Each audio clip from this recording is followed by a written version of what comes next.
আমি পটল চিংড়ি বানাবো, তার জন্য কড়াটা গরম করে একটু তেল দিয়ে দিলাম।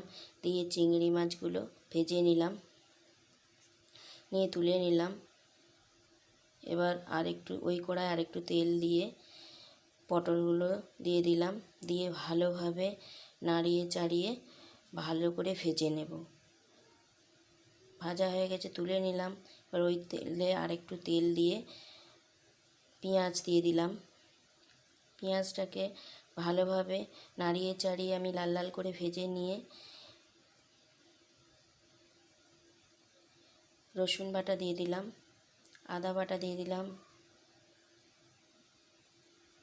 আদার কাঁচা গন্ধটা চলে গেলে টমেটো বাটা দিয়ে দিলাম। টমেটোটাকেও আমি ভালোভাবে নাড়িয়ে চাড়িয়ে লবণ দিয়ে দিলাম, হলুদ দিয়ে দিলাম, লঙ্কা, জিরে গুঁড়ো, ধনে গুঁড়ো, কাশ্মীরি রেড চিলি পাউডার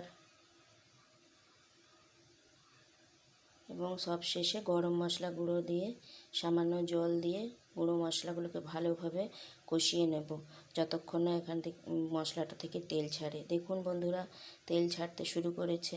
এবার আমি পটলগুলো দিয়ে দিলাম, দিয়ে ভালোভাবে নাড়িয়ে চাড়িয়ে জল দিয়ে দিলাম। জল দিয়ে ভালোভাবে আবার নাড়িয়ে চাড়িয়ে ঢাকা দিয়ে 5 মিনিট পরে ফিরে এলাম। 5 মিনিট পরে আমি চিংড়ি মাছগুলো অ্যাড করে দিলাম, দিয়ে আবার ভালোভাবে নাড়িয়ে চাড়িয়ে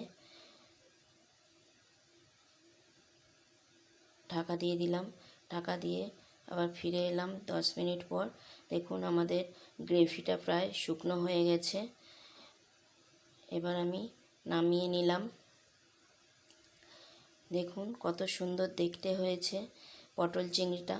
যদি আপনাদের এই রেসিপিটা ভালো লেগে থাকে তাহলে লাইক করবেন, কমেন্ট করবেন, শেয়ার করবেন এবং আমার চ্যানেলটা সাবস্ক্রাইব করবেন।